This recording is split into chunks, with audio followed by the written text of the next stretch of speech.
Hello, everybody. Welcome back to the podcast today, lords and ladies of the internet.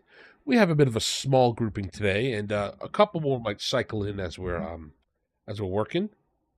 But today we are covering a fantastic little novel called "The Door into Summer" by Mr. Robert Heinlein. Unfortunately, like I said, we're down a few hosts today, so Yeah. you know who I am.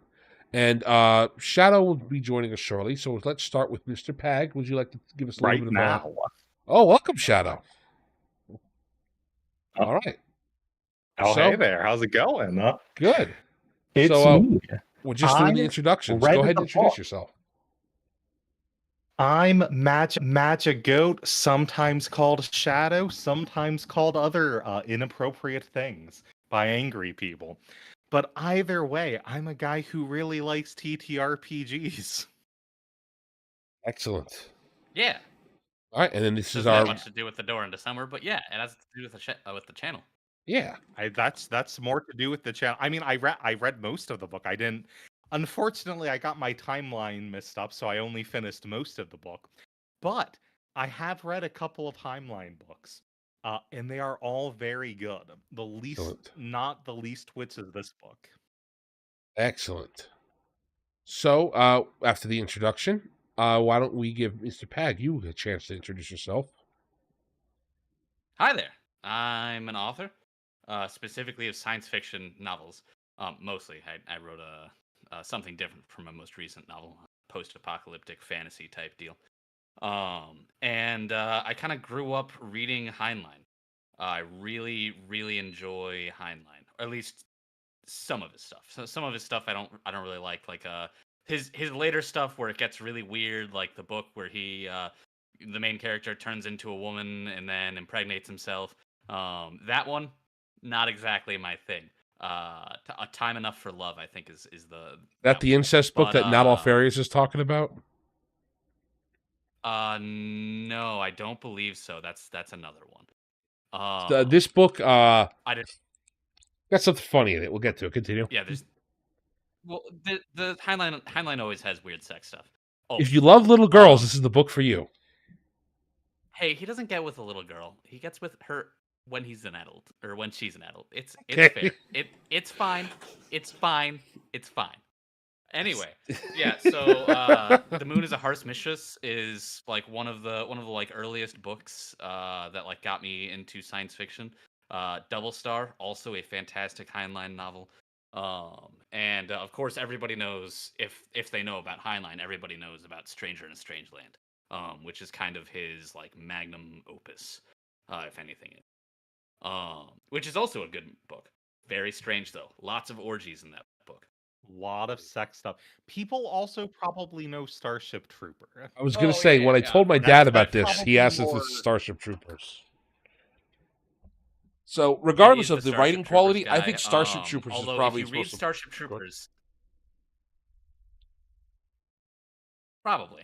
I mean, it's the like book that came up with the idea of powered armor. Like that's where it comes from. All of it like comes back to the mobile infantry in Starship Troopers. But if you read Starship Troopers and you're like, oh yeah, this is gonna be a book about Starship Troopers, and they're going to like fight things and explode things, and it'll be an action book. No, Starship Troopers is not an action book. Starship Troopers is basically a political screed that Heinlein wrote, which a lot of his stuff is. And pretty much the reason I suggested this book, because I'm the person who suggested The Door into Summer, is because a lot of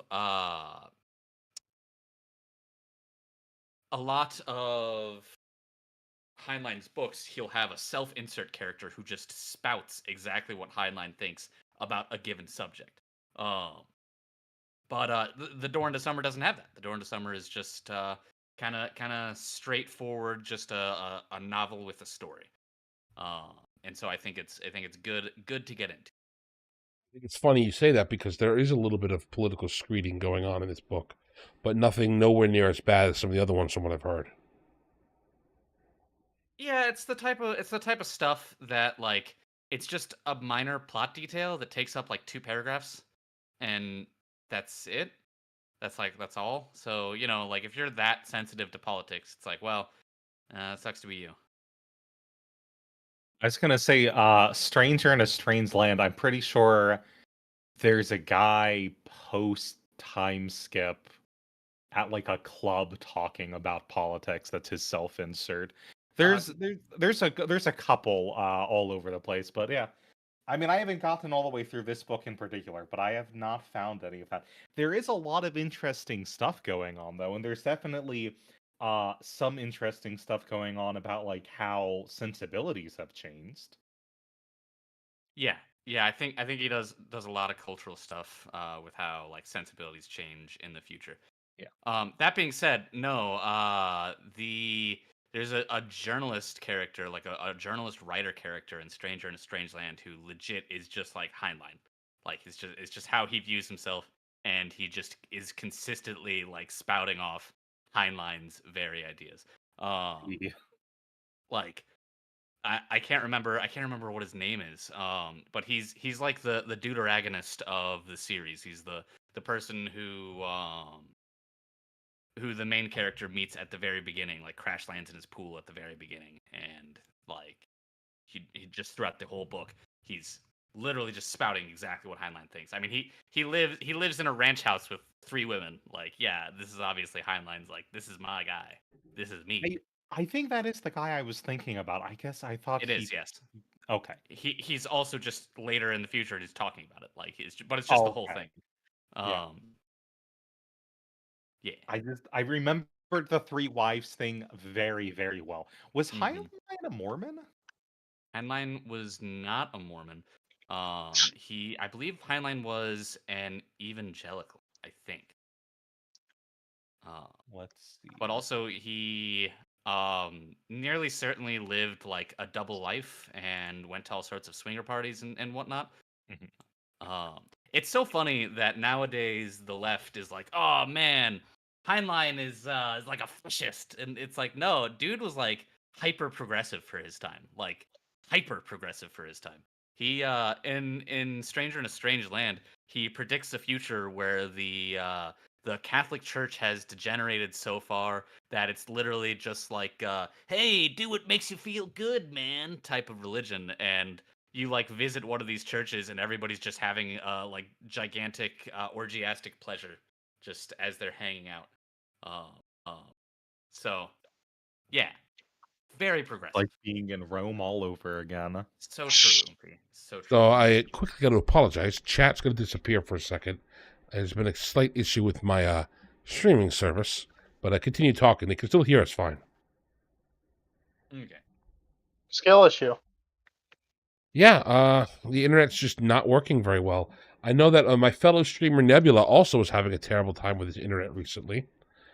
And it is quite unfortunate that the powers that be want to keep just us true hardcore gamers down. So true. We are the most oppressed class of people. It's Truly are. truly saddening. Insert this that is clip from basically Teen Titans, I think, or Batman, where it says, with the world's most oppressed group ever, gamers. That's true. Oh, it hasn't been long enough for me to say that we're more oppressed than people in China, but anyways, Don't worry, once we have that war with China, we Good can stop times. caring about them. Definitely happening soon. All that's right. so true. That's Oh, so yeah. true. So that reminds me. Speaking of war with China, something Hi, Des. completely Welcome unrelated. to the call. You want to introduce yourself? Did anyone? Hey, Des. Can you guys not hear me? We can hear you now. Awesome. So, yeah, good book. I liked it. It was interesting. I don't know why he felt it very necessary to include the grooming subplot. No, it's Oh, weird shit. because Hang on, like Des. he Hang on, Des. didn't Hang on, Des. really, but he like, You were extremely you loud. I had to disappeared? fix you. What's going on? Oh, Lamau. So, for some reason, you're right. He doesn't technically groom her because, like, it's like he's like, "Oh yeah, you're a kid. You know, you're fine. Oh, you, whatever her name is, ruffling her hair. And then she's like, I'm gonna marry you. And then as soon as he wakes up from that cryo sleep, he's like, she had some birthing hips. And it's like, what the hell is That's happening? not no Yeah, no that's no. not what he said.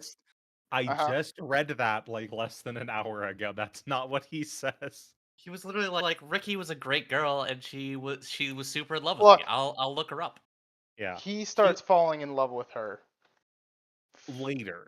W- That's He later. is still He not says- talked to her. He does not talk to her as an adult, and he falls in love with her. Is all I'm saying. All I'm saying is she thought He she gets was maybe cute and a funny. look at her, and So I do want to go to bat for And she Mr. liked his Heinlein. cat. Yes. yeah, she liked this cat. She liked his cat. He liked hers. You know, that's the most Shut important up! thing. Shut up! Cats are the best thing ever. Yes.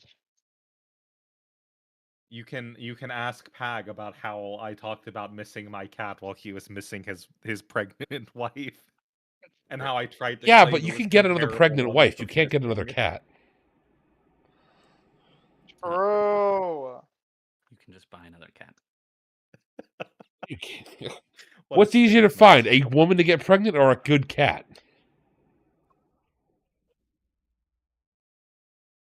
I mean, I suppose in like a broad Both are sensibility, but I fictional. wouldn't really so. make that comparison.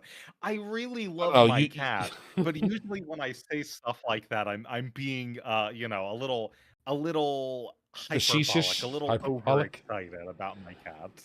Oh yeah, I understand. I'm joking. We're just joking and joshing. All right, so Just joshing and joking. Oh just yeah. joshing and jerking. So another Just like my dad. yeah. So another couple things before we get started. Chat, I have a very special new soft announcement for you all. I know most, if not all of you, have watched EFAP, and for those of you who hate them, don't worry, we're not getting into that. They recently did a show where they had basically a tournament of power, where they had all the top 200 strongest people from fiction fight each other. I kind of liked the show, but I also hated it because they clearly didn't know all the characters they were talking about. And it got me thinking, well, what if we had our own version of that? I think that they went too broad by having every piece of fiction fight each other, because it basically boiled down to so-and-so can hop in a spaceship and just destroy everything. I think instead we're going to have more categorized and like grouped up version of this. Anybody on the panel have any thoughts on that? I think it's a great idea. I I think agree. I think people really love the whole power scaling thing, and I think it's a lot of fun to talk about. So I think it'll be a good time. Good. Yeah. I think an interesting way to like theme that might be trying to think up themes that, because a lot of people have had like those sorts of discussions or shows before, but you could probably like theme it in more entertaining ways, because there's a lot of fiction out there. You can be very specific, like it's just coming up to mind immediately, instead of it being something like, who's the strongest person in this sort of fantasy setting. It could be like a certain environment, like a death game, or like a heroic fisherman. I don't know. You can come up with some pretty fun like comparisons. The broad idea is we take people and put them in similar genre to each other. That way you don't have these really weird things. Like we'd have one of low-powered fantasy settings. So all the people from stuff like Lord of the Rings or things like the Chronicles of Narnia, they would go after it. I know, NNN. It's great, isn't it? Wait, can you not hear the panel, NNN? Are we having technical problems? I can reboot the... Hang on a sec, boys. I'm going to have to reboot. I think it's just because not many of us are talking right now. Wait, just Or just, wait, no, just no. give him, Peg was give just him, talking. So give him a minute to say what he meant by that. Yeah. NNN You guys frequently keep has talking brain while he aids. does it, so he can hear. no, duh. Yeah. Hopefully we're all talking. There are less of us than They're usual. talking I know right now. we don't have pops here. Yeah, That's so true. we NNN, are if all- you Yeah. can't hear them, let me know. They're We don't have talking right pops now. here, so Pops isn't here to interrupt every 5 seconds, so we don't. It Pops might be a isn't little here hard for me here. to be the star of our show, because we all know Exactly. Pops is the real star here. Exactly. Exactly. So, speaking of Pops and stars of the show, here's something completely unrelated. Isn't it for science fiction authors really have a funny idea of how automation would work in the future? Yes. Um, I mean, it's very front and center with this book because of the main character being a engineer and effectively like creating what's basically we would think about as like home robotics. Um, but Okay, so yeah, he's just complaining that we're slow. Never mind. oh, that's normal. We're all very slow here, And Mitchell. Yeah, and so you know, we're Pops, he's retarded the here. You're autist who gonna have comes to and talks about calm animals. down. And then you know him, Yeah. he's the autist who comes and talks about animals. The main character. Well, they wouldn't have Oh, underestimated hey, it if not they all just furious. watched I don't the think you Death understand. Baddies, Like that probably. pissed I me don't off know. I haven't too. watched either. Hang on, he brought up a great point. The RoboCop versus the T-800. That was BS because there's like I'm pretty sure there's a RoboCop comic where he fights the T-800 and he wins and he kills like a dozen of them.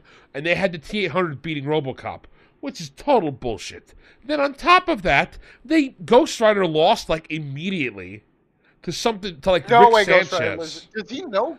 He lost to Rick Sanchez Does from he Rick know and that- Morty. And like, are you Do they- kidding me? They both can teleport infinitely, and Ghost Rider knows where he is, and all Ghost Rider has to do is look into Rick's eyes, and all Yeah, I was gonna Rick's say, he's sins just kill have to him. look at him. But they had no idea about that.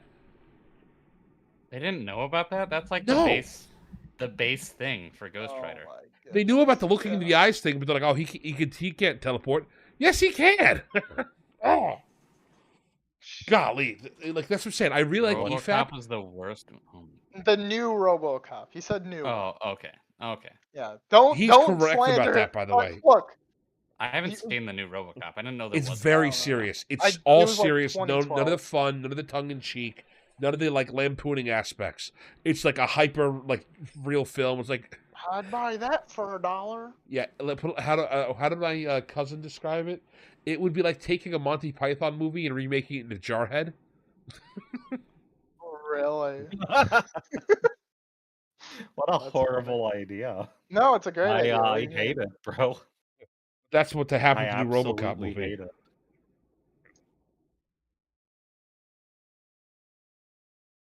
Yeah, it's ridiculous. I like EFAP. They did a good job with some of this stuff, but like every time. Oh, so Nebula, we're doing the book right now, but I'm setting up for people to know that the Versus thing is going to be coming up soon. And the reason I'm setting it up is anybody who's listening and anybody who wants to join the server or leave comments under this video. We will read all of them. This, unlike other YouTubers, I definitely will. We're looking for suggestions. Who do you want to see fight? What settings do you want us to have in? Which one should we do first? Do we want to do mythological figures like King Arthur versus Ku Cullen first? Or do we want to do stuff like fantasy things? Or do we want to do stuff like sci-fi? Do we want to just go to comic books and spend 4 hours arguing about if Goku can beat Superman? You tell us what you want us to do. do that. Right, but like I want to know where the chat's at, where the audience is at. What are they feeling that they want to start with? And then from there we can move into stuff. Anyway. With that, I also want to talk about a little bit briefly about Pathfinder 2nd Edition. Me and Shadow had talked about this earlier. There seems to be a lot of interesting rumbling going on around the new 2nd Edition rework. I'm curious if you guys would like us to cover that as well. You hated it? I'm sorry you hated it. Oh, he's talking to Nefarious. So, I'm curious if you guys want us to talk about 2nd Edition at all on the channel. Should we maybe play some games of it? Heck, we could have an entire podcast episode of us playing one of them if you guys want, and stumbling through with like an opening and read for the rework. Let me know, again, if that's what you're into. I want to keep the channel focused on all things fantasy, sci-fi, and the like. And I love tabletop gaming, and that's clearly the main focus, but if that's something you guys would be interested in, let me know. Because I also, even though I don't like Paizo as a company, they keep doing things that piss me off personally. They are way better than Wizards of the Coast. At least Paizo's trying to respect their IP, even though I think they're doing a kind of a bad job about it, and they're retconning too much, they at least care a little bit, and they're not trying to screw everybody else in the industry out of all the money. So yeah, any more comments or concerns, boyos, on the channel, on the panel? Nope. I think we're good. And with that, let us go into this book. Mr. Heinlein's classic novel, The Door into Summer.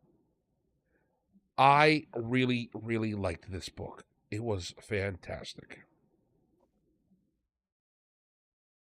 Thoughts? Yeah, Yeah. this is one of my favorite Heinlein novels, for sure. I suggested it for that reason.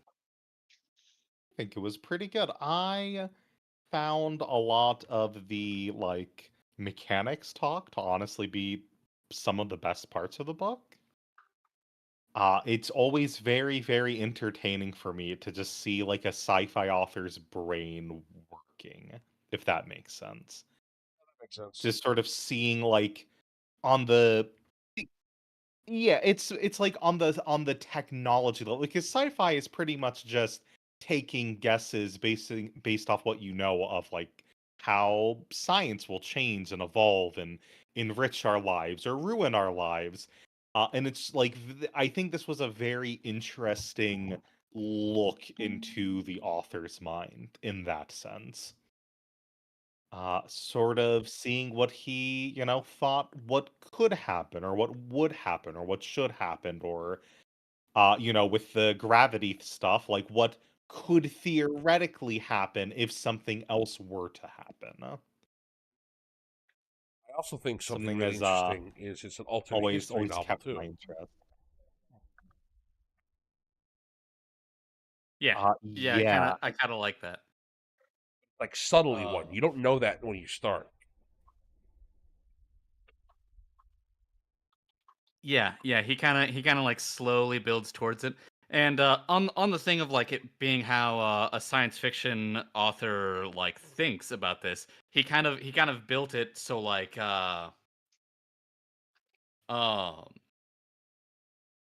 so basically when you set up time travel, because spoilers, there's time travel in this novel. In more than You ways kind of than you have to think. Yeah, you Yep. kind of have to think about how that's going to work in the setting. And he set it up such that it makes sense in the setting for them to not use it all the time. And kind of he built the setting with that in mind. Like the whole thing is with that in mind. It a good way of thinking of it is from the moment, at least the second verse. I mean, I guess we're going to have to spoil the book to talk about it. Yeah. Uh, but when we get to We're gonna have the to spoil. We're gonna have to spoil the book.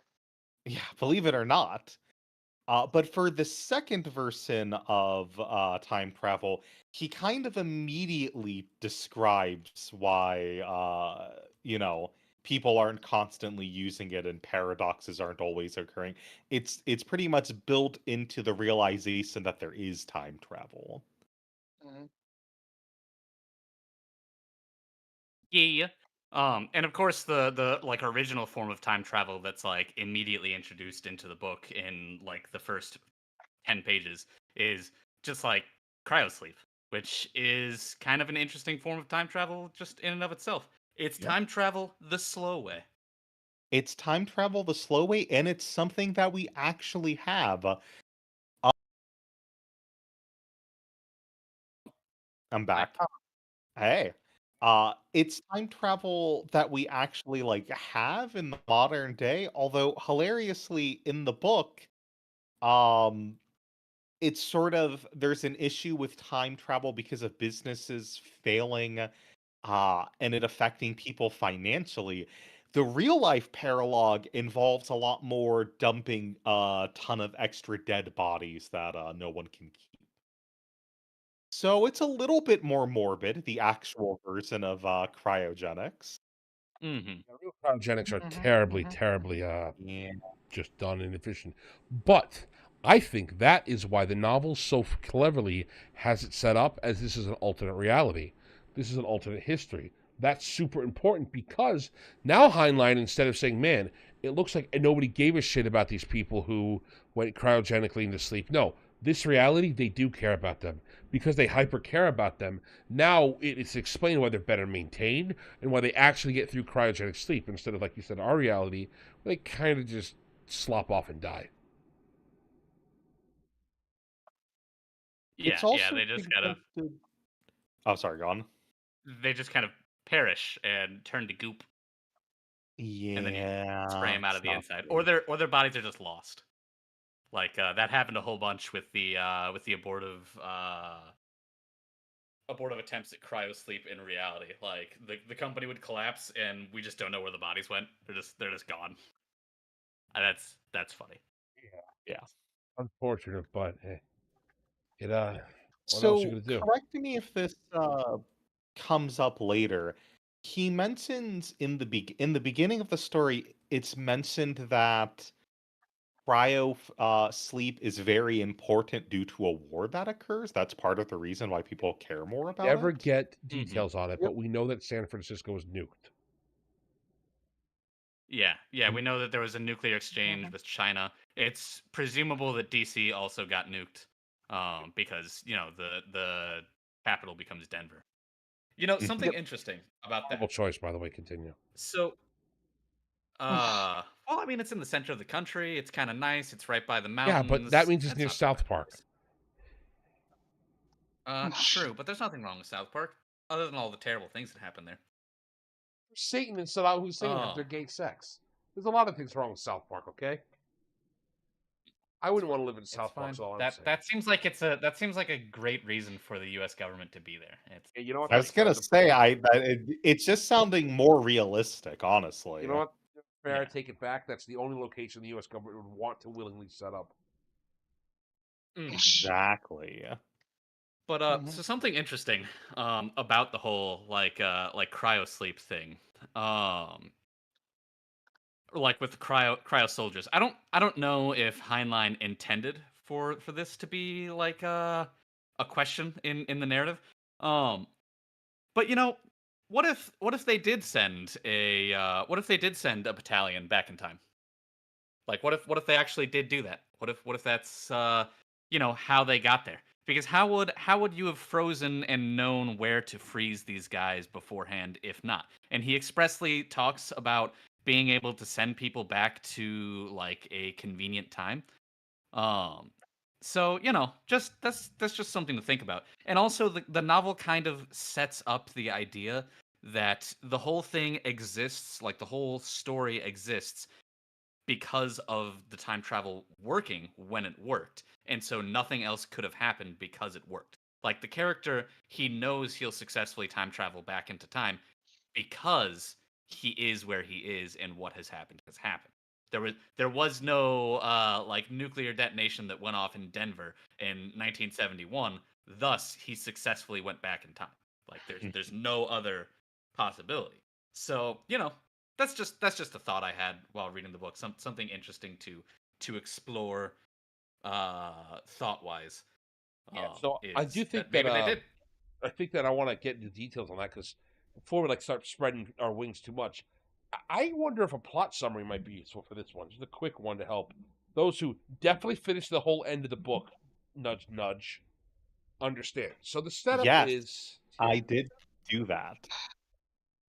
so You didn't the stop. main setup for this I novel is It's been 30 years. I 30 years ago I was reading the book and now I'm here, That's all. Shut up, Shadow. Don't. all right. So the main thrust of the novel is we follow our protagonist and the author named Daniel Daniel Boone Boone Davis. Davis. DBD. DBD. This is important for later. He is an engineer, an inventor, and he is having a terrible time in life. His company has just been hostilely taken over by his former best friend and ex-wife.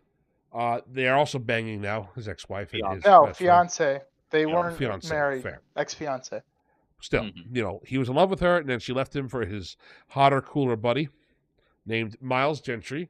Miles comes back later, and the girl that left him was Belle S. Darkin. Just great last name. That's definitely the name you have of a hero. Dude, the So names in this whole book, the last names in this book are peak. Okay, I don't know what you mean. it's all right. And he's Yeah, going I think around Bell with Darkin's fine. yeah, he's going around with his cat, Petronius the Arbiter, or Pete. Pete's pretty cool. Pete loves talking to people. If Pops was here, he would very much have read this book, would have enjoyed Pete. The way that Heinlein describes Pete is very much only able to be done by someone who clearly owns a cat and talks to their cat way too fucking much. In fact, this is important because the entire crux of this novel came about in its title from a real life incident that he had. The introduction of the novel where Daniel's describing how his cat's always looking for a door into summer, which I'll explain in a second. That's a real thing that happened to Heinlein when he started the novel. So the premise is the cat doesn't understand how winter works very well because he's a very much prissy indoor cat. He gets all the things taken care of to the point where the cat gets ginger ale at a bar, which is just funny. I don't know if you could do that to a cat in real life, but the cat likes ginger ale. What do? Stop him? So while they are while he's with definitely his can't cat, do it in the book either. He does get thrown out of the bar. it's true. It's true. Um, where was I? Oh yeah. So the idea is the cat doesn't quite understand that the human doesn't control the weather because the human does control the weather inside the house. So when he opens the door and he sees his winter outside, the cat will angrily look at the human like, "Bro, turn off the snow. I got to take a poo." And the cat will go to a different window and be like, "All right, this window doesn't have snow outside of it." And he'll do it, look into each window, look into each door until he finds one that doesn't have snow on it so he can go outside to go poop. But that doesn't work because that's not how the weather works. So Dan thought it was, and by extension, the Heinlein thought it was interesting that the cats were always looking for their door into summer, their ideal situation, their chance to defy reality, to have exactly what they want, regardless of what things say. That's the whole premise behind the book. This character, Daniel, is going to do just that. So he starts on a downward spiral, our main hero, Daniel. He starts drinking, he starts getting depressed, and then he decides, you know what? I'm going to kill myself. But I shouldn't actually kill myself. I should do the most elaborate thing ever. I should freeze myself cryogenically because it's, kind of like ability to move on and move past everything. And I'll get to make fun of Belle and Miles for being old and disgusting, and all my stocks will have matured in value. It'll be great. Now, Dan goes through with this. He gets the entire thing set up. He even manages to swing it so him and his cat can both be frozen, which is weird because they normally don't do that. But for Dan, because he offered them so much stuff, did. Unfortunately, Dan hits a roadblock. The doctor says, "Look, dude, you're clearly not sober. I'm going to give you some morphine and some super, crack. It's going to sober you up instantly. Some, what's that? A Dictol from Fallout. Just sober. Go hang out for a day or two sober and really think over if you want to do this." And Dan starts to think, man, I shouldn't do this. Maybe it's a bad idea to go. I need to be a man. I need to face my problems. Yeah. So he decides to go face his problems and go tell his ex-fiancée and ex-best friend how much they suck. Did somebody else want to take over this part where he confronts them? I need to take a drink of water. Yeah, so he goes over to their house, and he's like, "All right, so you fucked me out of my company that I built with my inventions. So I want my inventions back, and that's it. I just want my inventions back, and I want to be out of this. Otherwise, I'll fight you tooth and nail, and I'll make this real awful for you." So what had happened was his fiance was fucking around on him with the other owner of the company. And she reveals Was that also she partners had with the company. yes, she reveals that she had a hypnotic suggestion drug, and she sticks him with it.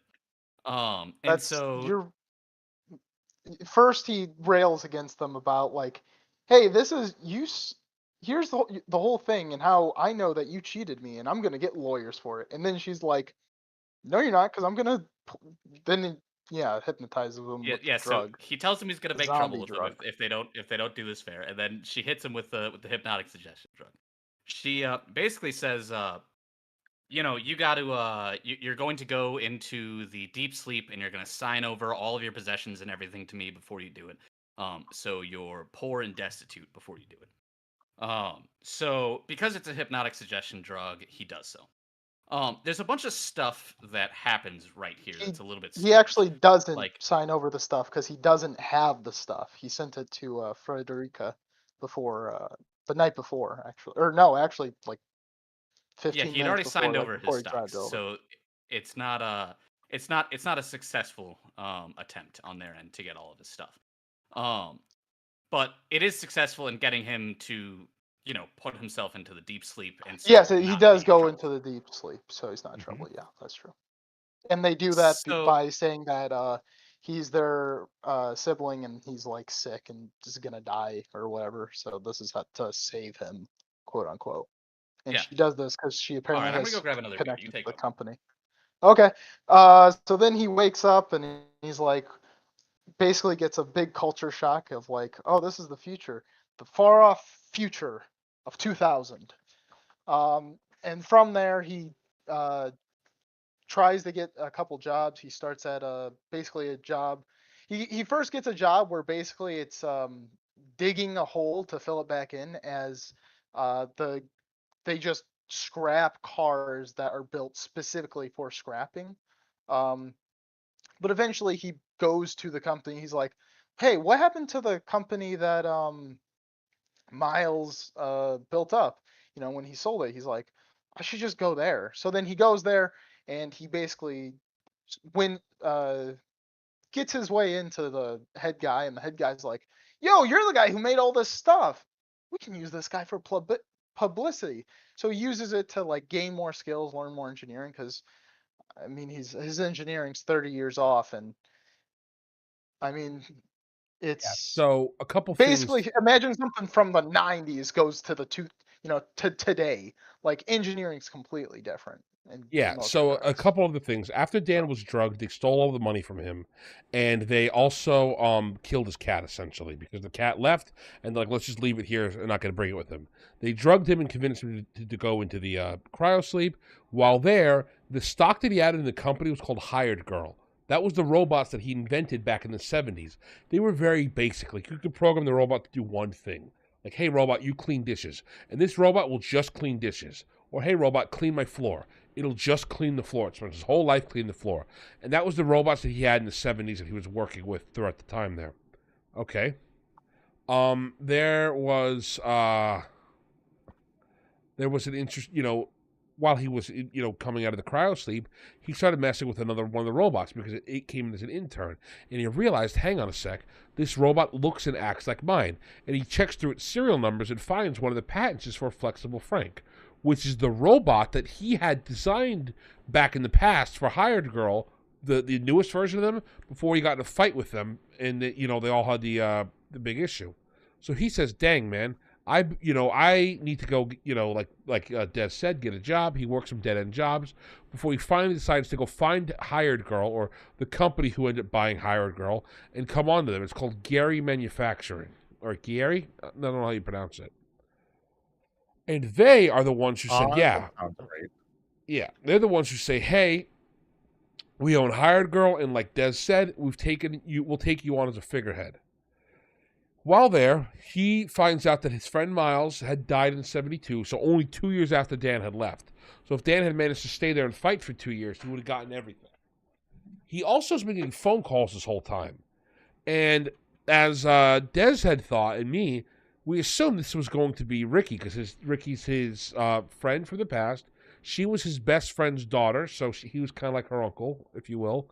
But they always had a really close relationship. She was 10, he was like 25, 30-ish, but they bonded really well. They both really liked his cat, Pete, and they used to hang out all the time. He couldn't find her and just gave up the hope until eventually he gets a phone call and says, hey, why do you answer it? He excitedly does, and it turns out it's Belle, the chick who screwed him way back in the 70s. and he has no idea what to do. And she eventually cons him into going to her house and kind of going on a date with her. He tries to use Belle to go on like an idea to find out how what happened to Ricky and with the situation with that. And it kind of doesn't work. Unfortunately for Dan, it turns out Belle squandered all the money. She wasted everything, and she's just a drunk who takes happy pills all day now. To be fair to her, the deal fell through because they didn't have the robot, and so like the company just didn't make that much money. Yeah, general. So the robot that Just kinda Dan fell designed apart just after they disappeared that lost, night. like, the whole. Yeah. Mysteriously, And and we see his she car blames disappear. him for she blames the main character for stealing it, even though he didn't have a chance to Yeah, steal it. Dan was 'cause, drugged and you sent know, into he was cryosleep drugged before he could that steal night. it. Yeah. So Dan's drugged, he's cryoslept, the robot goes missing, and Dan's car goes missing, and Dan's cat goes missing. Nobody find them, and then because of that, the robot was sold to another random company, this company called Aladdin, and they just came out of nowhere and just dominated everything. And Aladdin Auto Engineering. And what really upsets Dan is as he goes through and he tries to figure out, like, hey, who are these Aladdin guys who stole the robot? The patent is credited to a D.B. Davis. While he's working at the guys who used to own Hire Girl, he's trying to figure out who this D.B. Davis is. They assume him and the guys of the company that it might be an imposter or it might be somebody who like has a similar name to Dan. So Dan starts to look into it, and he assumes, yeah, it probably is a guy with a similar name to me. But during his escapades, he finds out that Ricky, the girl that he liked in the past, she was going to live with her mother, her grandmother, and he found out from the papers as he's reading it, hey, she's also been time frozen, and she's being unfrozen tomorrow. Well, he's like, well, shucks, I better get down to the place that she's been unfrozen at and deal with her. Before he can get there, she's unfrozen, she goes into a car with some guy, and then she marries him. And Dan's like, what the heck, man? I must have missed her entire life. Who did she marry? D.B. Davis. You know, but it's spelled out this time as Daniel Boone Davis. He's like, what? She married a guy with the same name as me? What BS? And he gets very, very cross about this. So he starts getting drunk and talking to a couple of the other co-workers at this other company. His friend, Chuck Friedenberg, who's one of his buddies who hangs out with him at Geary Manufacturing, he says, hey, man, you know, it sucks that you can't find out exactly what happened. You know, it's funny. If you could time travel, you could solve all this problem. And Dan's like, yeah, it would be real swell if I could time travel. And Chuck's like, you know, I knew a guy who could time travel once. And Dan's like, yeah, I could. Wait a second, you knew a guy who could time travel once? Yeah. I mean, no, I didn't know it. Don't worry about it. It's all classified. And Dan's like, okay, I got an idea. I'm going to bet you that you can't drink 2 beers and tell me everything you know. And then Chuck's like, boy, can't I? So, of course, Dan, you know, using his feminine wiles, manages to get it. So Chuck gets a little bit drunk and, you know, eventually lets the information slip. He says, hey, the guy you're looking for is Dr. Hubbard. You know, not to be confused with Dr. Hubert from Simpsons. But he's a brilliant physicist at the University of Colorado Boulder who studied anti-gravity. And then he said, you know what sucks? I was not allowed to get the Nobel Peace Prize because my work was done for the military and they stole my anti-grav tech. And I accidentally discovered time travel while working on anti-gravity. And this colonel, and I will say this right now, rightfully so, the colonel is afraid that if time travel technology was worked on too much, it would fuck up and ruin everything. All right? I bet you can't drink 2 beers and tell me the door in the summer. Oh, you know exactly, son. You'll be shocked at how often the I bet you can't do this exact thing works in this book. It's great. It happens so often. Yeah, it's but very like, funny. It's effective in real life too. It really is. Yeah. Bet you won't. Bet I will. So from here, Dan decides he's gonna find this Dr. Hubert and figure out can time travel work, or is my buddy Chuck just a drunken idiot? So he spends the next like 6-7 weeks tracking the guy down, learning everything he can about him, getting his life story together just to pretend to interview him. So he goes over and he pretends to interview Dr. Hubert, who at this point is a bitter, depressed old man who's like lost his mind at this point, kind of, and he just, feels like the world screwed him over at any possible angle, and he really, really hates the situation he's in. So now Dan comes in pretending to be interested in his work, pretending to know what's going on. I mean, to be fair, Dan is interested, but he's pretending to do it for altruistic actually, reasons. he does. He's not pretending to care. He does care. What he's pretending to do is write the book. He's not planning on writing the book. And he is going all in on this plan. But yeah, the whole point of it is basically he's like, you can't time travel. He's like, yeah, well, I knew this guy. His name was Leonardo Vincent. And he's like, I sent him 500 years back. He's like, that probably didn't do anything. Anyways, there's this weird guy called Leonardo da Vinci. And there's a couple. He was so far away. Yeah, so the Surely time not. travel stuff is really cool here because what happens is they said, hey, we decided to test time travel on this guinea pig, for example. And they went, and the lab was confused because they went to look through which one of the 10 guinea pigs to test. And there was 11 guinea pigs there. Like, oh, that's weird. Well, this one looks, like good, so let's test it on this guinea pig. And they tested it on these 2 guinea pigs. And it turns out that one of the guinea pigs did appear a week later. However, when they went back to look at the lab to see what happened with the guinea pigs there, they compared it, and 2 identical guinea pigs were already in the batch, which means that the guinea pig had already traveled in the past before they picked it to time travel, which that one then went to the future. Because the way time travel works in this setting, which I think is phenomenally interesting, is you can't go forward or backwards in time. That's not how it works. However, you can displace matter forwards and backwards in time in equal measure. So if I have like an apple that's 5 pounds, I know it's a big apple, just follow me, and I put a 5-pound iron weight there, I can send them both forward and backwards in time. The problem is it does not know which one is which. You can't really tell which is going forward and which is going backwards. The doctor says, oh, I could figure it out if I had enough time. But at the time the experiments were done, you didn't really know. And a couple pieces of trial and error went through, such as trying to send his apprentice forward 500 years, Leonard Vincent, and ending up with Leonardo da Vinci 500 years in the past. Interesting stuff, especially, considering Da Vinci had such advanced works, and he kind of shows up out of nowhere on the Italian art and science scene. Really just interesting little conspiracy theory for that. A lot of fun. Side note, somebody reminded me to tell you about the lottery conspiracy theory at the end of the podcast. It's very fun.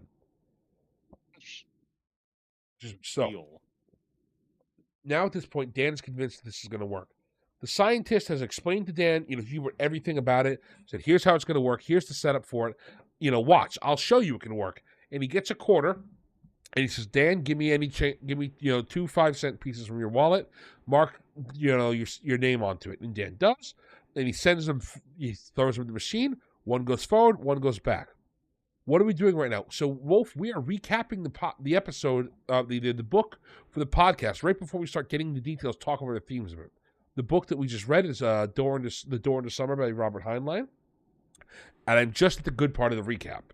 So he says, Dan, send me the change, sends one forward, sends one back. He says, you'll get that one we sent forward back in about a week. But I figured this was going to work. And he pulls out the same coin that Dan had just sent back in time from the doctor's pocket. The pocket was across the side of the room in the lab coat. And he said, when I came in here the other day to check something out and make sure the power lines worked, I noticed that I had this coin in my pocket, which told me that I had already agreed to show you this thing for your book. Ah, okay. So time travel already automatically affects the past. It's a self-correcting timeline that you have, which is really cool and really interesting. It could only exist because it already existed. Okay. Just because Dan's thinking a lot. And Dan's like, well, could you send me back 32 years or 31 years to the past? So maybe I could, go back in time and fix all the mistakes that I made. And the doc's like, I don't know about that. I'd have to get the power turned on. And Dan's like, yeah, because you're stupid and smelly, and nobody's gonna turn the power on for you. And Dan's like, you can't do it if you want. And the doc's like, can I? Calls the security guard. I'm pulling clearance on you. I need to show this stupid journalist who's boss. Give me maximum power. Turn all the reactors to 55,000%. Okay, so now they got maximum power, and Dan's like, you could tell me you could do it, but until I see you push the buttons and fiddle with the knobs, I'm not going to believe you. And the doctor's like, you don't need to, believe me. I told you it's possible. And Dan's like, yeah, because you're a dirty, dirty liar. And he's like, I'm not a dirty, dirty liar. I'm going to show you right now. So he sets all the knobs to the exact specifications that Dan wants, does all the motions except for hit the final button. And Dan's like, why won't you hit the final button? He's like, because it'll kill you. And Dan's like, okay, I got an idea. I'm going to stand in this platform, and I'm going to insult the doctor. I'm going to be like, doctor, you suck. You deserve to die. I'm glad you never got a Nobel Peace Prize. You're a piece of crap. Nobody loves you. I fucked your dog. And just starts listing off things that he reasons he hates the doctor. And the doctor gets mad. He's like, wait. Go ahead. Kid, wait. You're missing the best part. Oh, One yeah? of the things was like, your work, it's actually not classified. Everyone reads it. They think you're, just a massive retard. So, oh, yeah. Back at the Bureau, we read your work and we laugh at you. And we don't.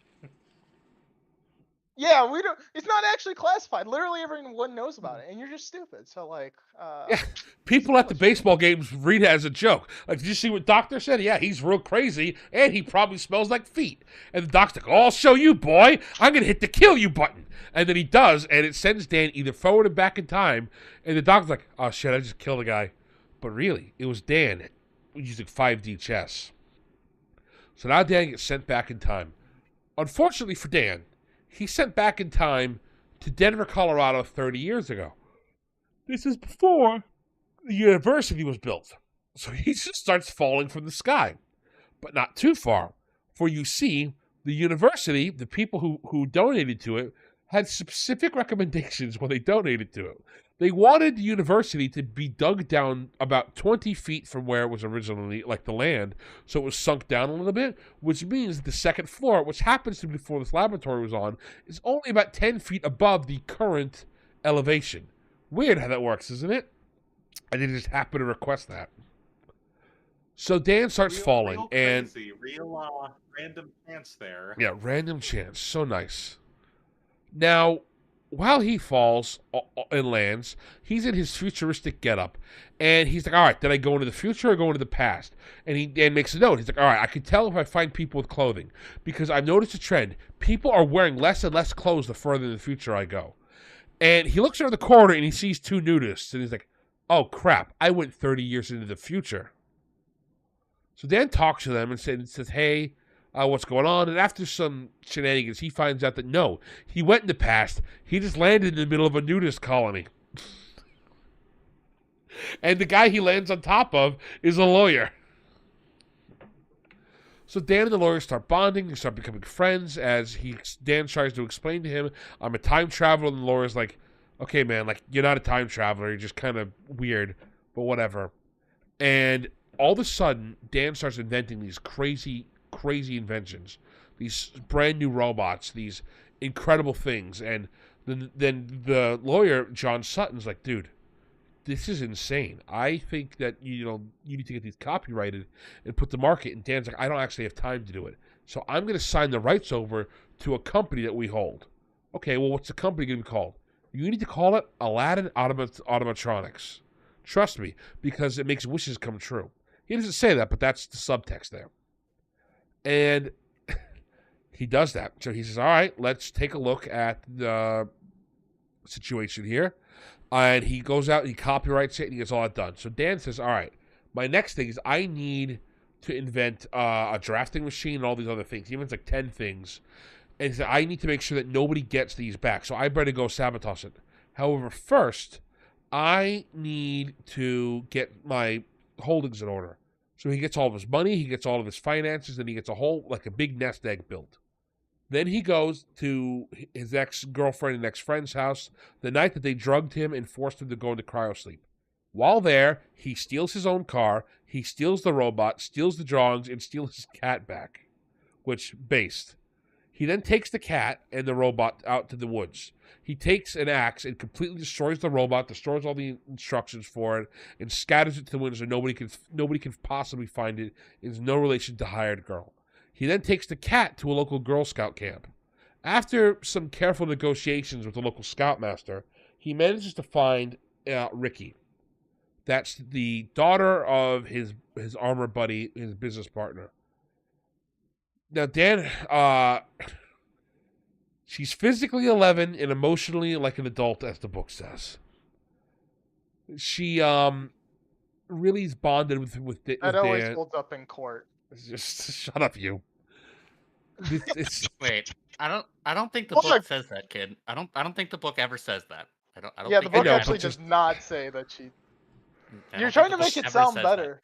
Yeah, you're trying to You're make it trying to sound make much worse. Like you're trying to make it sound much worse. It does than it describe her No, as being no, no, no, mature no. for her It's age. really not that Nah, bad. kid is trying to make it sound better, but it's actually No, worse. so all I right. think the Let's opposite. put the numbers aside for a second. I will explain what's going on here. There's a lot of subtext that we're missing, but let's just get the main plot done. He goes to this little Kid, are you girl trying who to say he's that who the he, age does not matter. no, shut up, you. He goes to the girl who he feels for. He views her, like as having like a terrible lot in life because now her dad is going to marry this harpy Belle, who's a terrible person. Who Dan also finds out is a criminal. She's got multiple felonies on her record. She's like killed people before. So he takes this entire legal fund, all the stuff that he wrote about it, and gives it to the little girl. Which basically means that if Belle does try to sue for ownership of the company, she's screwed out of it automatically, which is good. Because he knows that Miles is going to die in 2 years. So Miles' entire estate will now go to Miles' daughter. So Dan set her up to be financially successful, ruining Belle, which in fact is why Belle is destitute in the future, and was so excited that she could possibly get her hooks back into Dan, setting that up. Dan also gives her like a nest egg with like a bunch of stocks in it and a whole bunch of things. Now, Ricky really likes Dan. She's clearly got feelings for him, and she loves him and loves his cat. And Dan's like, look, man, I gotta go. I'm gonna go to the future. I'm going to cryogenically freeze myself. You need to go move in with your grandma. Just run away from here at the scout camp. Take what you need to, and when your grandma shows up, give her this letter. And Dan wrote a letter that explains everything. It explains what to do with her. It explains how to win her legal battle. Because it turns out that Miles is not actually her biological father. That they got a paternity test done, and he's not the dad. They haven't shown that yet. That's But no. That's He never was. She He was was never just on- his father. She was Yeah, always her- just his- a stepfather. She was from his a father previous died in the marriage. war. yes, but Yeah, I'm saying she- they would. It he was, he but he's married still her like. It was like Right. very clear that from the Right, beginning but of here's book, the thing. I mean, That's how she still gets access to Miles' fortune. oh yeah, no, she does Because get Miles' fortune. Right, but she still gets it like, because she's I'm still just saying legally it's his not daughter. a reveal. Like you're making it sound like a reveal. Well, no, it is That's my revealed. only It is a point. big reveal because it's said that it's like his daughter, and it's revealed that she's not biologically his daughter. That is an No, important it's reveal. revealed in the beginning. It's Is a- it? At the it's very revealed beginning, in the it's said that beginning. he's- yeah, It's in the from very beginning. Okay, It's my in the bad. He's very around beginning. from the very beginning. Yeah, it's My very in bad. the very beginning. But the point is, so Dan is, so Dan sets Ricky, the little girl, up for success in the future. Because she has feelings for Dan and she wants to be with him and his cat. He says, "Look, kid, you're a little kid right now. I'm going to cryogenically freeze myself. If you still feel this way in 18, when you're 18, 19, cryogenically freeze yourself too. Think about the ramifications of it, and then come meet me in the future. Here's the date I'll be at. And also, here's my class ring just as proof that, like, I'm not screwing with you. And if you don't make it there, I'll be okay. I'll find someone else in the future. Me and Pete will be happy, and we'll find you as an adult and come say hi. That way, you're not like I'm not taking myself away from you. It's just if you really have a crush on me, we'll get to it later." Then he goes and freezes That's himself. and jumps in the undercutting future. how. That's undercutting how much he wants the marriage to happen. But yes, He does, and this is why I want to get into a little bit as to why this is going on. So, Ricky is just Heinlein's wife in real life. She's smart. She's intelligent. She's a redhead. She even has Virginia Heinlein's nickname of Ricky Ticky Tavi. The same exact nickname. It's just his wife. And I'm willing to bet if you look at the age... Well, I'm willing to bet if you look at the age gap, it's probably the same age gap of about a decade. So it's not so much it's weird that he loves his 10-year-old. It's not a decade. It's like it's 2 decades. I think they say he's like 30 in the beginning of the book, and she's like 11 at the Still, beginning of the book. like, my point is, if you look up It's the age 30. gap with It's Heinlein 20, and I his think. real life wife, I bet it's close, if not similar. Look, maybe they shouldn't have just included the fact that he was like an uncle to her. That might have maybe don't add that part. That would have been nice. That's all I'm saying. So Look, I didn't put that in. He put that in. I don't know why he put that in. Don't put just that for in. some context, his wife is 1916 and he's 1906. Whoa! Wait, no, never mind. There's Let him only a fucking 10-year finish. difference. What were you That's saying? not as bad. He, What- 19 so when was he born? Heinlein was born 1907. His wife is 1916. Okay. It's about a Yeah, decade, that's like I it's thought. he put a bigger difference. It's not He put actually 2 that decades in the big. book. He put 2 decades in the No, book. it's That's all not. I'm It's saying. not 2 decades. It's like 9 years in the book. He's In the book, 29 at the isn't he beginning of the like book. 30 at the beginning of the book? He's 29 at the beginning of the book. Yeah. Yeah, he's And 29, when they and get she's get married, when she goes into the future, she's 22. okay, when she goes into the future. But I'm saying So at the they are beginning of the 9 book, years she's apart 11. because that's how much him and his wife are. That's cute. Yeah, they're about 9 years apart. That's very cute. Isn't it? Mhm. And like you see, like you Yeah, can that's- tell that this is Heinlein. He wanted that in there, and he loves his wife so much, and it's very cute. And it's like it's one of those like, oh, I see the slippage. It's not he's accidentally revealing his card as he's a pedo. He just did math terribly because he loves his wife so much and wanted to put her in his book with him. Like it's very clear what's going on because it's none of it's creepy. There's no weird sexual stuff. None of it is creepy. It's No. it's much like I'll a agree with puppy that. love the whole time. That's what it is. Until they get married, it's very much described and acted as puppy love. Like I feel like the main character gets a bit more puppy love than like when he goes into the future. But I mean, yeah, he sees pictures of her when she's an adult, and she's like, "Wow, that's a beautiful woman."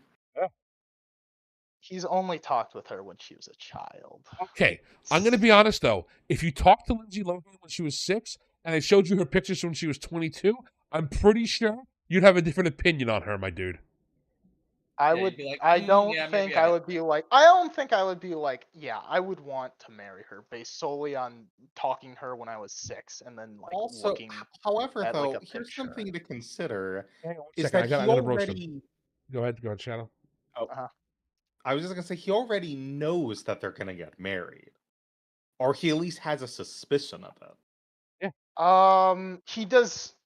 I feel like he Before he time he travels. talks about Ricky. He knows about it. At, at at one point in the book he does. Yes, but before there's times before he finds out where and maybe I'm misremembering, but I feel like it's a bit weird at some points before he finds out they're gonna get married. So before he finds out, there's mention that for him, her saying she loves him, he sees it as kind of like a cute thing a kid does. But he doesn't think in her mind that's what she's thinking. Yeah, that's true. I won't deny that. Yeah. There's like a middle point where like he's working with for the one company. I can't think of what it's called. 3 Where companies. It's either Hired Girl, Gary, Hired Girl. or It's Hired Girl. Aladdin. It's Hired Girl. I could have sworn there was some point where he says something during Hired Girl that I found a bit odd, but might be misremembering. Sure. You know, again, I couldn't I'm saying tell I you don't specific want line to off the assume top of my head. pedophilia. I'm gonna assume it's like puppy love, especially because that's the way the rest of the book's written and the way it is. I get it's kind of one of those Yeah. things like, all right, come on, man, you probably should have caught like it's a little weird, but it's not one of those things where it's like, oh my god, how dare he? He groomed her. He literally said, "Hey kid, if you still got the Yeah. hots of me in 10 years, look me up," and left. I think that's the opposite Yeah. of grooming. Yeah, before Yeah, then he was like directly rebuffing would- her. Like there was Yeah, no I was gonna question say if he I was don't think directly there rebuffing. was like it's definitely not grooming because like yeah like for what like 6 years or 5 years because I think he meets her when she's like 6 and then they Yeah. like So Des, he's like I'm gonna her tell you uncle right for now. 5 years. So look at pretend you're him for a second, and there's some 8-year-old Uh-huh. girl who comes up to you, and like, "Oh, Des, we're gonna get married when I'm older. I love you." You're gonna be nice and be like, "Yeah, it's fine, sweetie. Just when you're older and stuff." No, look, I'm not Okay, denying and that then he's Des, and then You are getting ready to get sent into the future by a decade, and you get to the future, they say, "Hey, man, remember that chick who wanted to marry you? Yeah? Well, she still has a crush on you. Well, that's weird. And she looks like Sydney Sweeney. Are you going to immediately be like, oh, man, I can't possibly do this? Come on, man. This is too weird for me. Yeah. Yeah. She literally he directly states- biologically aged up to an adult. Yeah, and he directly states that it was like some sort of game between them. Like he like No, look, and I'm there's not. a I passage don't where even. he Look says, again. I don't think she groomed her because again, like he was rebuffing her and looked at her like a kid for like the whole time he knew her in the past. It's when he gets to the future that there was a little weird comments that I found. It's only weird because you're viewing her as a 10-year-old. Once she's in the future, she's like 25, 30. He doesn't talk to her as a 25, He 30 sees year old though. pictures That's of my her. problem. Okay, you can see pictures, but if he you're literally like, doesn't talk to her at all in the future. Like he that's literally does kind not of my speak to her point. even once in the future. That is kind of my point. I do find it a bit odd to like. There's some amount of affection that I feel like is odd when you're like, yeah, I haven't talked to this. I knew them as a child, but now I like really got the hots for them. Like, But even though I I don't haven't think spoken to them, I I don't didn't know. get. But I also wait. She's hot as hell, and she's my I Like, don't get it's- that. I didn't get that impression at all from the sections before he met her in If the future if either. Like he if was it was literally just more like, than just I don't know anyone in the future at all. Let me look her up and see what she's doing. If she's still single, well, maybe I'll marry her. Maybe I'll see what's up. And if she has a husband, well, her husband can't object to us being a once a year like pen pal type deal. Like I acknowledge that, and that I mean, he just wasn't creepy about her in the future at all. Like he just didn't say anything like that. Like It's one of those things. It's really weird describing the setup that he falls in love with a girl who was 11 when he met her, and he goes to the future. I get it. It's very difficult to describe the setup quickly doesn't without it sit coming right across with as me, is weird. all I'm saying. However, the context completely vindicates this situation. The Still context doesn't of sit right with me. I don't know. I'm telling you, my man, like it's okay.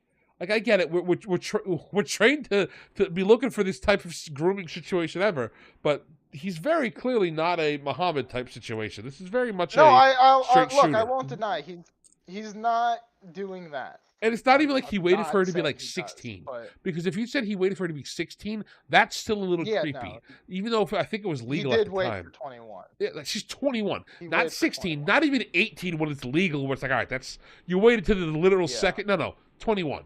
She's totally an adult at this point.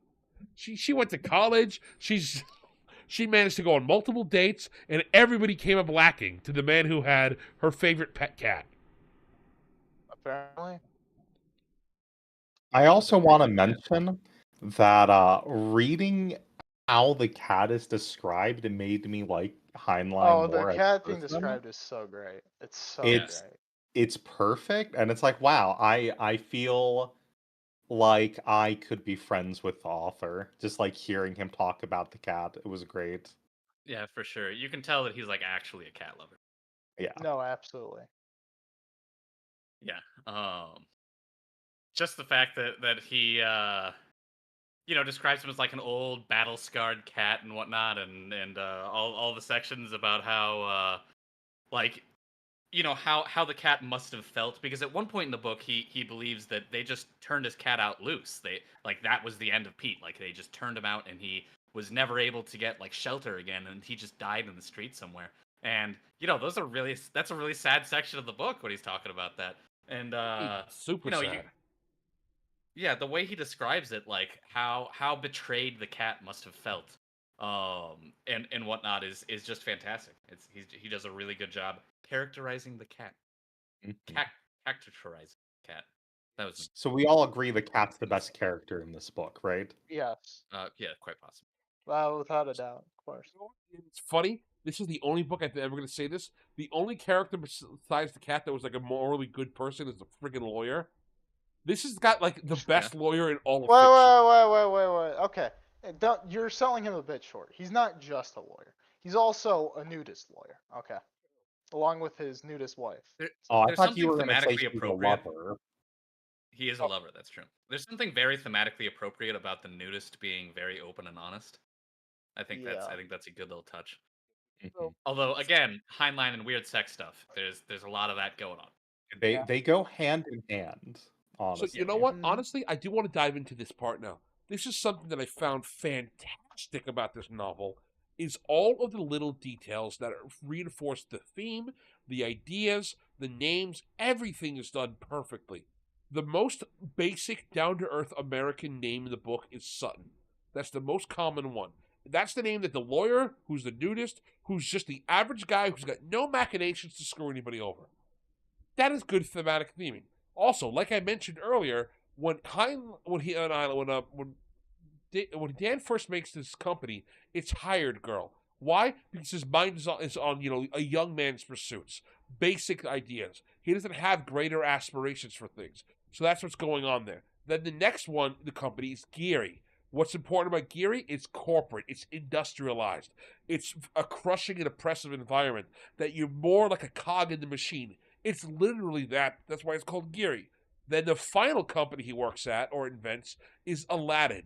Why? Because it's a dream come true. He's the genie granting wishes to people. It's what happened to him. He got everything he wanted. His three wishes. He got wealth, he got the girl, he got his cat. It's perfect in every aspect of just the naming.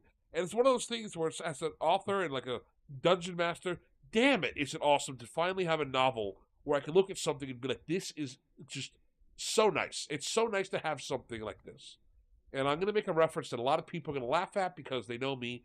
But this is like when you first watch something like Puss in Boots, the new one, and you wonder why of all the villains in the world did they pick Jack Horner to be a villain for Puss? That feels so random until you realize the entirety of Puss in Boots is about legacy. It's about personal growth, and it's about basically not overshadowing everybody. Jack Horner completely is that person. He literally overshadows all of his men. Jack Horner is Puss if Puss didn't learn humility. They're the same person. And a lot of the characters in this book are Dan if they didn't go through the same things. All of the villains that Dan encounters, Dan's friend, for example, that's Dan if he went down the corporate path, if he kept going the bitter. That one head architect for Geary, that's Dan as well. If Dan had just kept his mouth shut, like all these different people represent Dan and show different aspects of him until you meet the idealized Dan, who's Sutton at the end of the book, and that's the one that Dan ends up emulating and following the footsteps of. He gets a wife, he lives a simple life, and he works a job he loves. It's so nice to have a book like this. Yeah, you can tell that Heinlein really, really precisely outlined and plotted out this novel beforehand. Like He wrote this everything in the fucking thing in novel, 13 days. Definitely. really. Really? Yes. 13 days. 13 That's days. wild. He was staying at that's a surprising. hotel with his wife, and the cat kept meowing, and she made a joke. It's like, oh, he's just looking for his door in the summer. And he's like, honey, that's it. Get my cocaine-laced cigarettes. I'm writing. And he wrote it in 13 days. The first draft, right? Not literally the entire thing. Probably just the first draft.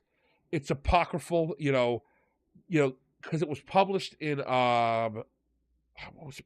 Oh, pretty impressive, even if it is just the first Yeah. draft. Let's see. Yeah. But yeah, it's I don't know. It like you can tell because it's like a puzzle that's being like put together before your eyes as you're reading it. And Yep. then once you go back through and read the book again later, or just analyzing the book after having read it, you see all of the puzzle pieces and you know where they all go. And so it's just kind of like beautiful to watch it all come together. Which is one of my favorite things about this book, which is one of the reasons why I think Satisfying. it's good upon rereading. Yeah. And here's another thing. The cat's name is Petronius the Arbiter. The Arbiter. Do you know who that Yeah, is? Dude, that was awesome. Like, you I should know don't. who this is, Des. I don't. Who Oh, is you it? liked Rome. You absolute Don't jerk edge off. me, kid. I have very Okay, little of So most of Petronius the Rome. I've Arbiter, only read about who's the, also known as Titus Petronius, and I can't say his last name because it starts with an N. Let's just say he's a Roman courtier during the reign of Nero. He wrote several satirical novels that go into and explain Nero. He's kind of our biggest source on Nero at all. He also is. Yeah, I haven't read about Nero. That's why. Okay, that's right. You should write about Nero. He's kind of important. He's basically one of the only people who talks about most of the ancient people that we know about, and the way he like speaks and the verbosity is ironically exactly how the cat is. The cat is extremely verbose and goes on and on and on and on, and like that's how Dan thinks the cat's talking, which is exactly how Petronius in real life wrote a lot of his works. And he's a witness to great events. He doesn't do anything, but he lives through Nero, he lives through Sulla and Tarquin and all these situations, and he writes about them, which is again, that's the cat's role in the story. The cat don't do a whole lot. He gets involved in one tussle, but then he leaves the story. He's not a plot point. He's a witness to everything that's happening and everything that's going on. If you told me that this novel was Dan telling his cat what happened, I'd believe you. And it's like, that's the name of the freaking cat. Okay. Cat.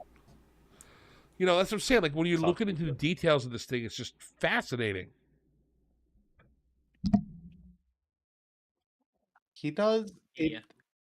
That's such a nice little touch, just like how every little thing kind of fits in as a puzzle piece, even if you don't Yep. know it. And Yep. it's kind of, I mean, I don't want to say it's a lost art, but it's a underutilized art for I think sure. it is a lost art in these days because a lot of people just have an idea that you don't need to do that anymore. That the audience isn't going to pay attention to these details. That only 5% of video games are especially bad at this. Only 5% of the audience will ever Yep. experience this, so we shouldn't put the effort into it. Here's the difference, though. Just because they don't experience it doesn't mean they don't know it. The best quote from anything that Red Letter Media has ever made is, "You didn't notice it, but your brain did." The fact that you know that there's a possibility that, there's content that I haven't reached really makes you like a game more. The fact that you don't consciously notice these things, sure, but your brain understands it. We have a friend of ours who, I'm going to not name him, but you all know who the Big Red A is. He's constantly going on about how, like, the metaphysics behind words and ideals and situations like that. That's what's going on here. Your brain understands concepts, not literally words. When you see the word Aladdin, your brain automatically associates everything you could think about with Aladdin. Yeah, it's physically the name of the company, Aladdin, automatons, sure. But you're thinking about genies, you're thinking about guys. You're thinking about genies, you're thinking about like Arabians, you're thinking about like wishes and wealth. All those themes are packed into that one word. Heinlein uses all these words very correctly to lead you to directions that you need to go on. Here's another good example. Why is Denver the capital of the United States? It's a terrible choice for the most part if you're talking about what's going on, even by the book's own reckoning, because you have to build it from the ground up. But why would Heinlein pick Denver? Because it's a fresh start. It's clean. It's got none of the stink. It has no pollution. Notice how that's a key aspect that all the other places he comments at, he bitches about. Here's polluted, there's polluted, everywhere's polluted. Denver's not polluted until the government gets there and starts polluting it. That's a very important theme in the idea here, because bureaucracy and a lot of the ideas of automation and how we waste resources comes up in this book a lot. How things are a little bit more tight, but that's all background information. You just get that subtext from looking around in the background. Because everything in this book is wasted resources. Petty people griping over each other sets everybody back. Imagine if Bell and what's his face, Miles weren't such. Was it Miles? Yeah, weren't such like petty jerks. Dan would have stayed with them. Dan would have never gone to the future, and the robotics revolution would have had this expert for another 30 years in the past. No, they lost it. The guy invented time travel, the doctor, Dr. Hubert.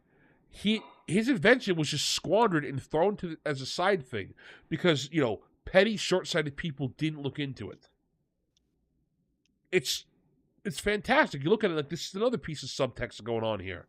And it's so nice to say, man, this is great. This is just full of stuff. One of my favorite things, switching gears a little bit, one of my favorite things early on is, and again with the puzzle pieces, you can kind of tell that Bell is a criminal from the very beginning, especially because when in the scene when he's all drugged up, he's on zombie in their living room. Miles is like, Belle, are you sure that this drug is gonna work? And she looks at him and she's like, well, you should know. And he's like, what do you mean by that? Yeah. And she's like, ah, don't worry about it.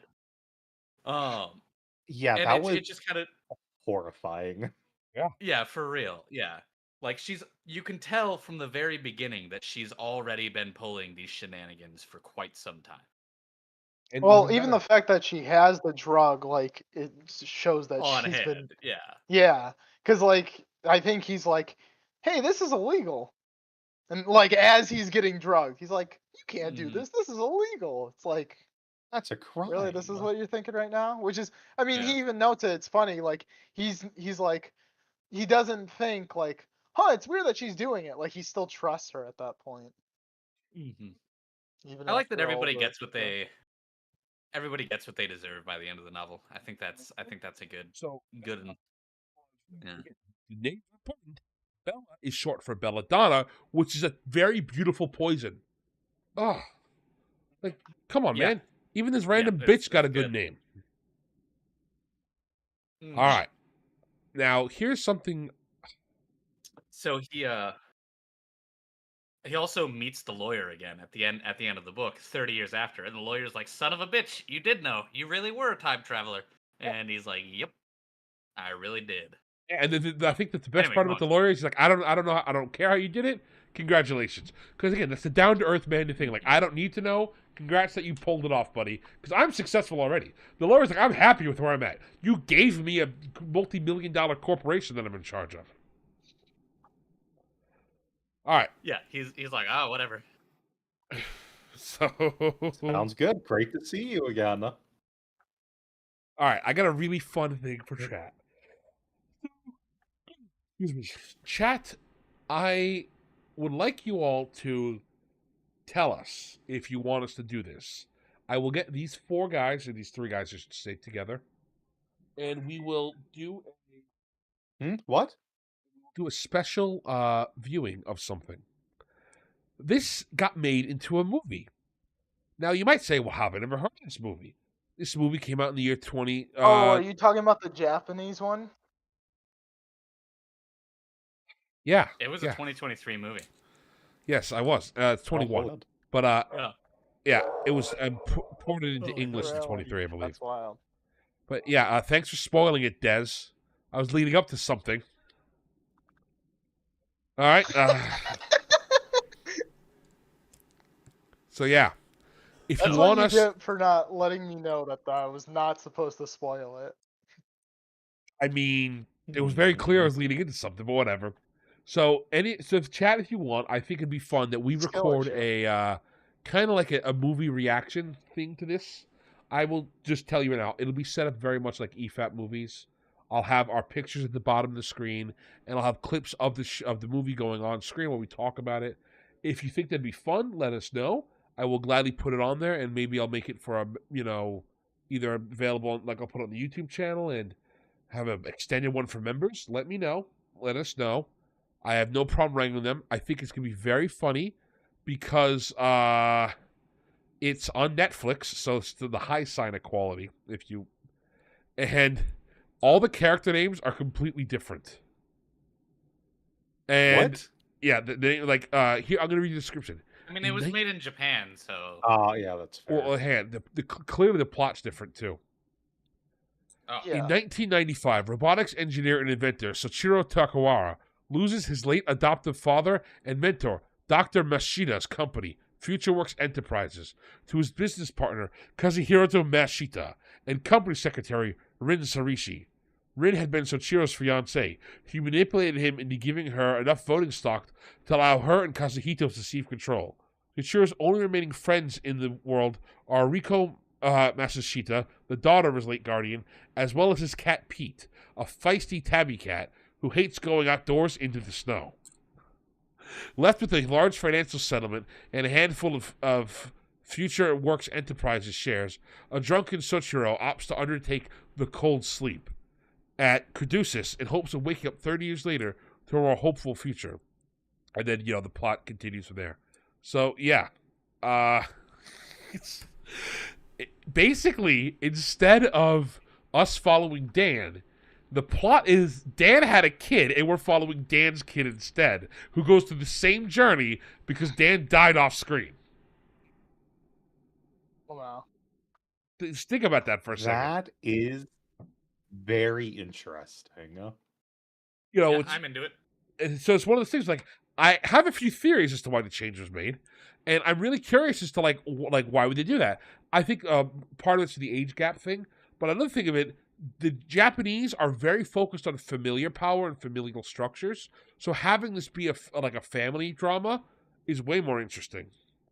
And the fact that it was his adoptive father is funny because they now, instead of making Dan and his partner friends, they're brothers from the way it reads on the wiki article. They got the same last name. So they're brothers, and now there's a brotherly rivalry, and the adopted son takes over and fixes the company. Really interesting. And like I was looking at it, like, because at first, like, all right, is it just the book? Because if it's just the book, we probably won't watch it because it's only got like a 5 or 6 out of 10 on IMDb. But no, it's like completely different. You know, because Got its own stuff going on. Yeah. Mm-hmm. Well, that sounds pretty neat. Yeah.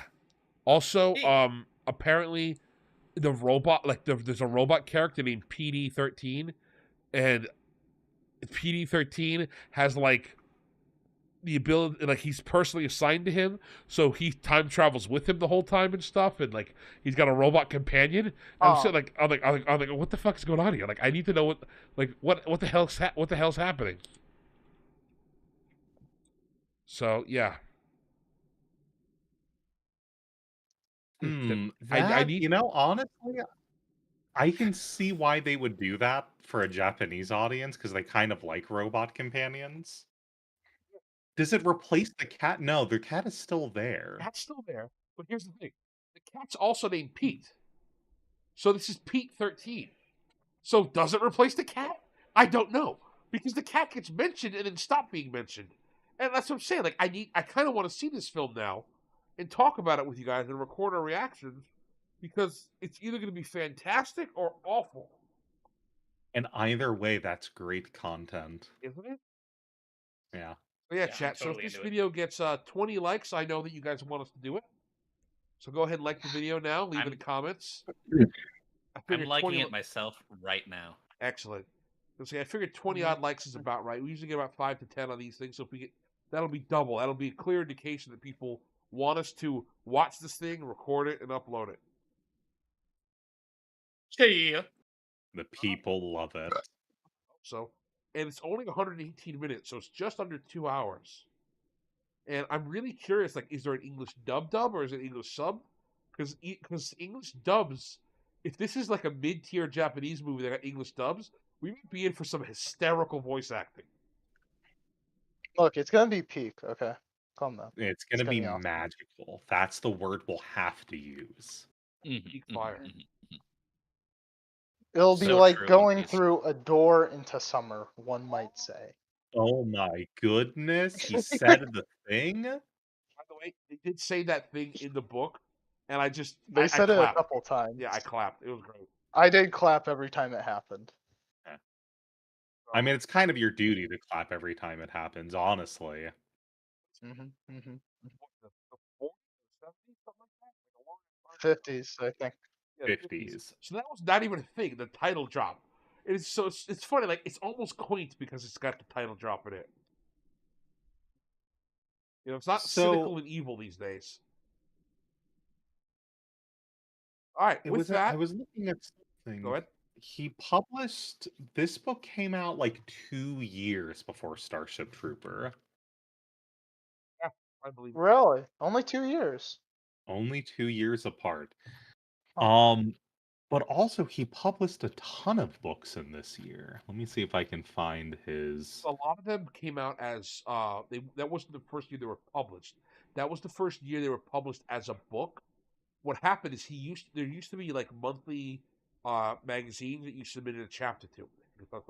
like Shonen Jump. If you read Shonen Jump, where it's just Really? like one chapter from every manga that they put out each month, that's what it used to be. We used to have Shonen Jump here in America, boys and girls. It was for sci-fi and fantasy books. We really have entered the worst timeline. I know. Things that change, the more things that stay the same, huh?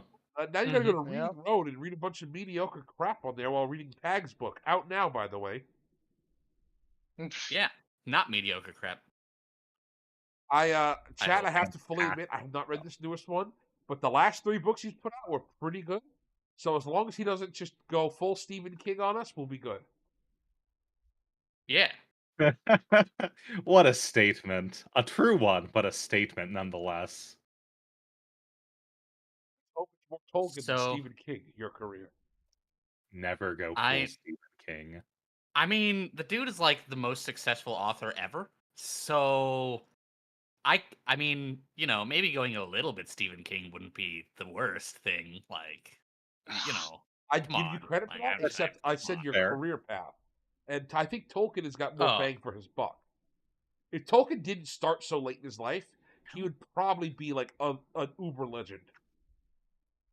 Well, I mean, Tolkien is an uber legend, but I don't think that I was Tolkien's gonna even say, close like, to. you say Yeah. that, but I meant like in his own life. Like, look at King now. Stephen King's works are terrible the last like 20 years. He just sits on Twitter all day crying. You know, he looks like a lesbian. Okay. All right, let's be fair. Compared to old Stephen Stephen King has compared to old Stephen King, not as good. Sleep Doctor was pretty good. Sleep Doctor was a good novel. I haven't read a lot of recent Stephen King, but like, you know, I mean, the man has made $87 bajillion, so I don't know. I don't know, man. I don't know. I All I'm feel saying like is Lord I of the wouldn't. It Rings wouldn't be. is are we more going by pure money financially. now, or like how good the work is? A lot of his works are really good. The Stand is one of the best novels. Like, I would put that against basically any other novel that's ever been written. I think The Stand So is like, good. yeah, it's literally like one of the best novels ever, like ever. It's easily up there with Lord of the Rings, even with the devil raping a retard with a gun. Yeah. Even with that, And I try to forget that part, but you know. sorry. I try to bring it just up as haven't read often it, as so- possible. By the way, just so you know, if you ever wonder why Randall is the name of the monster in Monsters Inc., it's because of the Stand. Yeah, You know, that's funny. the slimy demon thing? Yeah, it's because that's the name of him in the Stand. Randall's a bad dude. But no, Randall's, yeah, he's the walking dude. man, we should Man, I reread love the that book. Stand I should one read day. that book. That book. Yeah, So I was this- just thinking. I was like, Yeah, the Stand is the book. I'll tell you, chat right now. It's a little bit of Candor lore here. So I've always liked fantasy novels and stuff. I read Harry Potter when I was in middle school. I did The Lord of the Rings. I did Chronicles of Narnia. All those old classic fantasy books. The first book that I read outside of them, and obviously Magic Treehouse when I was a little kid, that I actually liked was The Stand. It was 9th grade. We had 2 months to do a reading project, and then we had to pick 2 books to do a project on throughout the year. We had 2 months for the first book, and then we had 4 months for the second book, just because of the way the timeline laid out. Our teacher had a note next to the stand. He said, "This book is too long. I suggest you do it for your second book." Me, being the hubristic monster that I am, said, "I can do it." And the teacher pulled me aside and he said, "Look, have the, because I've always bombed in English. It's always been a terrible thing with me." He pulled me aside and said, "Okay, talk to me." Because he said, "I see your handwriting. You've got the worst handwriting I've ever seen. I have a theory that you're not bad at English. It's that your handwriting is awful and nobody can read it." He said, "Verbally communicate to me things." And I blew his mind. I had definitions. I knew all the stuff. I was like, "Okay, so you're not an idiot. You just can't write." And he said, "I will give you the only kid I've ever given the pass to attempt this." He said, "I will give you 1 extra week if you need it. Otherwise, go for it." I finished reading The Stand and writing that book report early because it was such a great read. It was like double the length of every other novel on that list. I'm pretty sure The Stand is like 4 books in one. It's like a 1,100 and something page book. It is a huge book. It's as long as all 3 Lord of the Rings put together. All right, so just so you know, chat, Like, the entire quadrilogy of the Once and Future King, the book that we started the series with, that we only read the one part of, is only 600 pages. The Stand is like an extra 60% of the Once and Future King book. I think The Stand is seriously something that should be just part of like the Western canon of literature. I Like agree. It's it's that fantastic. good. It's also like not a horror book at all. It's horrific, but it's not a Well, horror book.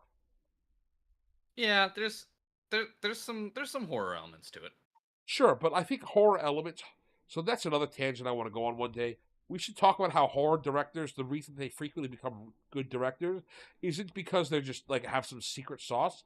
It's because they're smart enough to not shy away from the important details.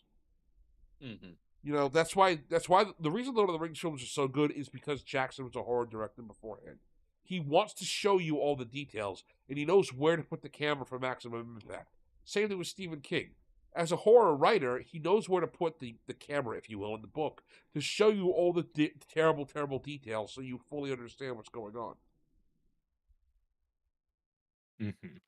Oh boy, Doesn't shy away. doesn't like that's a big problem with a lot of modern media. It gets scared of its own potential and shies away from it. All right, so one It's last thing. Oh, go ahead, Sean. yeah. Oh, no, I was just gonna say I think it's kind of a thing that's been around for a long time, a sort of sensibility issue. People are Uh-huh. very, very afraid to show anything beyond whatever is considered the sensibilities of the time. Mm-hmm. Mm-hmm. Yeah, So Stephen King does not have that. He's like, I'll Nope. show you some shit. You'll fucking see some shit. And boy do ya. Yep. Boy do ya. Yep. same Stephen King who decided yes, they all must have sex with the child in order to be Yeah. adults. Mm-hmm. What And I one said day we'll show have it. talk about it. We'll end this show. It'll be fun. We have to talk about Will it? child orgy. Yes. Will we is that going to be the last episode ever? Perhaps. See if So it's Oh, one canceled. time perhaps is a little generous. It will be. one time Whether I totally it's planned to be the last one or not, that's a different story. But it will be the last one. one time I totally and completely struck out on a date with a girl. Because we watched it together. And it was so cheesy to me. Like I don't know if like The I first mean or it was second only a part. few years old at the time. The first part of the new one. Oh, I loved it, but and like you Oh, said, it's like very yeah. cheesy. okay, I'm glad I wasn't the only person because like when the like clown I remember like the black kid was in a basement and the clown like moves over to him all jerky and weird. I just lost my shit laughing. And she was like, "How could you laugh at this? That's terrifying." And I was like, "How could you be scared of this? That's hilarious." Oh, no, I had She both. did not I like thought it was disturbing, but like funny, because it's one of those things like it's funny to watch, but like imagine that in real life. You're like, what the fuck? Bro, if that happened in real life, he would be getting 72 rounds of hollow point 9mm before he could even say. I assume he has some sort of catch line. You know, I'm Here itch. Bah! It all Yeah. floats down here. It all floats down here. Bah! He wouldn't even be able to get halfway through that before I had mag dumped him 3 times and then some. Okay, but Speaking that of also also not a mag wouldn't dumping, 12-year-old. you can stop read him. about it in So Pag's new book. Yes, you can. True. There's a lot of mag dumping in my new book. You guys should go and read it. It's called Scion of the Void. Kid's gonna put it in the description. It's out and about. If you have Kindle Unlimited, you can read it for want that free. in chat? I'm gonna put it right now in chat, and I'll put it in the description for later. Oh my goodness. But yeah, Oh, it's it is a novel. If you like post-apocalyptic stuff, if you like some horror elements, because it has some horror elements, and if you like fantasy stuff, it's got all of that. Post-apocalyptic urban fantasy with mythological stuff going on. Mm-hmm. That's the pitch. All right, Yes, my book about femboys or something. or something. So, I have something special for chat to end today on. Any more thoughts on the book before we move on, guys? Because I thought it was a great read, and everybody who hasn't read it should go read it. Nope. The That was only the only comment I thought in have that on book. the book is that I appreciate a lot of the cool technology that science fiction writers wrote about back in the day, right? Mm-hmm. Pretty much all of them got automation wrong. yeah, Yeah, Automation nowhere near that advanced. We have Roombas now. Roombas are pretty cool. they thought it was gonna like blow up a lot. They Mm-hmm. really seemed to think that. Well, No.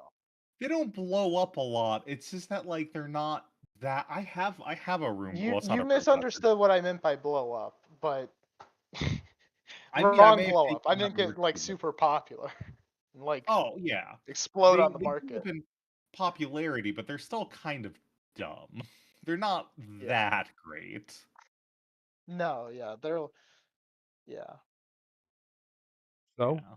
chat, we get to finally have a special peek into the mind of Candor. I really like conspiracy theories. I think they're fun. A lot of them are stupid. And now I can finally talk about time travel and like a time traveler. I get to share one of my favorite conspiracy theories ever.